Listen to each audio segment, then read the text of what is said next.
उत्तर प्रदेश में all India मजलिस इत्तेहादुल मुस्लिमीन का पतंग उड़ाने की तैयारी जोर पर।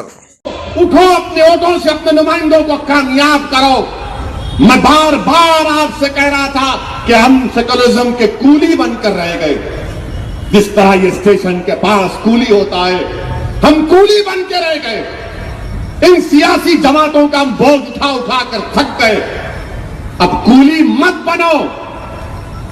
चाहे सरपंच का इलेक्शन हो, जिला परिषद का हो, बल्दिया का हो, लड़ो इलेक्शन।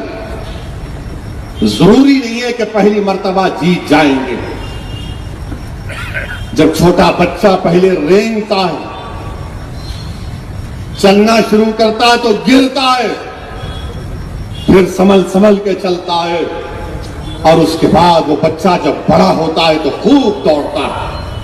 या हम तो बस 70 साल हो गए, अभी भी कह रहे हैं कि नहीं, हमको झूला झूलाओ, झूला झूलाओ, झूला झूलाओ। अरे निकलो उस झूलों से जो तुमको हिला हिला कर हमको बेइज्जत कर दिए।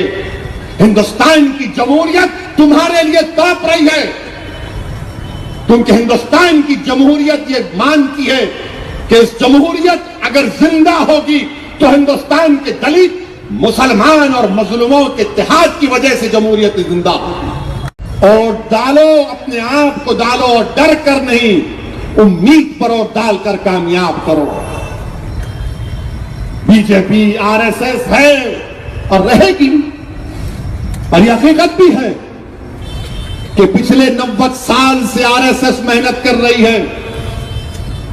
मेहनत का नतीजा उनको आज मिल रहा है। और हम क्या कर रहे हैं? 90 साल, हम भी 70 साल से मेहनत कर रहे हैं। क्या मेहनत कर रहे हैं? खाली वोट डाल रहे, सेकुलरिज्म के नाम पे। कांग्रेस को डाले, दादी को डाले, बेटे को डाले, बेटे के बेटे को डाल दे, मगर क्या नतीजा निकल रहा? 0, 0। अब आपको ये सियासी तौर पर एक तारीखी फैसला आपको लेना पड़ेगा। इनके पास अब ताकत नहीं है कि ये फिरका परस्त ताकतों के बढ़ते हुए कदमों को रोक सके। मेरे अजीज दोस्तों और बुजुर्गों, ये बात अहम है। मेरी आपसे गुजारिश है कि इस पर आप गौर करिए। आप इसको नजरअंदाज कर सकते हैं कि एक दीवाने की जज्बाती गुफ्तगू है, मगर याद रखो, ये दीवाना जिस सरजमीन से आता है, जिस शहर से मेरा ताल्लुक है, यही दीवानगी ने हमको कामयाब किया था। यही दीवानगी ने मरहूम कायद को यहां तक और इस जमात को यहां तक पहुंचा दिया। तो दीवानगी और अक्लमंदी या होशमंदी आप पर है। मैं तो कहता था और कहता रहूंगा, जब मैंने मक्का मस्जिद के मुबारक सहन से कहा था कि हिंदुस्तान में हम किराएदार नहीं, हम हिस्सेदार हैं, तो बड़ी तकलीफ हुई आरएसएस के लोगों को। ये इतने कम फहम है, इतने पागल हैं। जब मैंने हिस्सेदारी की बात की तो कहा देखो ये जिना हो गया, ये हिस्सा मांग रहा। अरे दीवानों, अजल के हमारे दुश्मनों, तुम क्या जानते मेरी इस मुल्क से वफादारी को? मैंने तो जिन्ना के पैगाम को ठुकराया। हमने जिन्ना को अपना लीडर नहीं माना। हमने अंबेडकर के संविधान पर भरोसा किया और करते रहेंगे। हमने जब हिस्से की बात की तो जमहूरियत में मुझे हिस्सा नहीं मिलेगा क्या? क्या जमहूरियत में मुझे, मेरे बच्चों को स्कूल नहीं मिलेगा? क्या जमहूरियत में मेरी बस्तियों में सिर्फ पुलिस स्टेशन और शराब खाने, जुए खाने खुलेंगे और दवा खाने नहीं खुलेंगे? क्या जमहूरियत में मुझे बैंक से लोन नहीं मिलेगा? क्या जमहूरियत में मुझे मुलाजमत नहीं मिलेगी? क्या जमहूरियत में मुझे रिजर्वेशन नहीं मिलेगा आर्टिकल 15 और 16 के नाम पर, कि हर एतबार से मैं बैकवर्ड हूं? उसका इंपेरिकल डेटा है। डेटा की बुनियाद पर मुझे रिजर्वेशन नहीं मिलेगा? क्या ये हिस्सा नहीं मिलेगा? क्यों हिंदुस्तान की पार्लियामेंट में सिर्फ 25 मुस्लिम एमपी जीत कर जाते हैं, जो 4% है खाली, क्या मुझे हिस्सा नहीं मिलेगा? तो ये कह दिए कि देखो, ये असदुद्दीन ओवैसी जिन्ना की जबान, अरे नहीं, जिन्ना की जबान में नहीं, मैं हिंदुस्तान के आईन को सामने रखकर बात कर रहा हूं। जब 15 अगस्त 1947 को जब सूरज तुलू हुआ तो क्या था? हमारे बुजुर्गों ने सोचा कि अब नया हिंदुस्तान ये होगा जो हाली का होगा,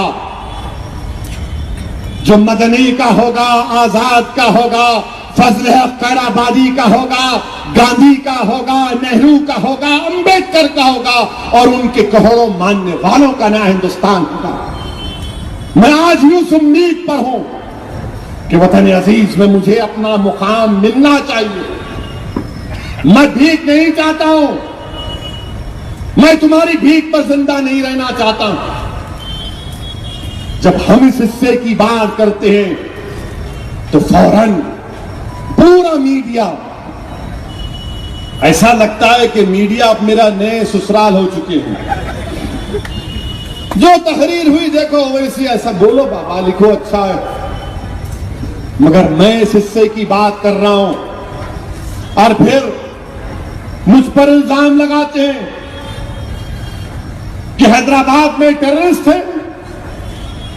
मैं याकूतपुरा के रैन बाजार के जलसे में मौजूद हजारों की तादाद में आवाम से मेरा एक सवाल है कि हमारे गली कूचों में टेररिस्ट हैं?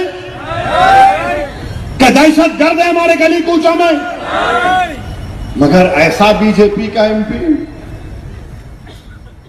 अभी जाओ, उठो, अपने वोटों से अपने नुमाइंदों को कामयाब करो। मैं बार बार आपसे कह रहा था कि हम सेकुलरिज्म के कूली बनकर रह गए। जिस तरह ये स्टेशन के पास कूली होता है, हम कूली बन के रह गए। इन सियासी जमातों का हम बोझ उठा उठा कर थक गए। अब कूली मत बनो।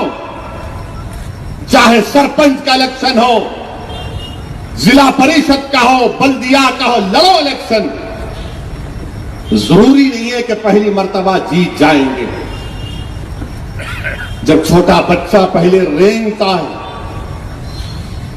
चलना शुरू करता है तो गिरता है, फिर संभल संभल के चलता है और उसके बाद वो बच्चा जब बड़ा होता है तो खूब दौड़ता है। या हम तो बस 70 साल हो गए, अभी भी कह रहे हैं कि नहीं हमको झूला झूलाओ, झूला झूलाओ, झूला झूलाओ। अरे निकलो उस झूलों से जो तुमको हिला हिला कर हमको पेश कर दिए। हिंदुस्तान की जमहूरियत तुम्हारे लिए तड़प रही है, क्योंकि हिंदुस्तान की जमहूरियत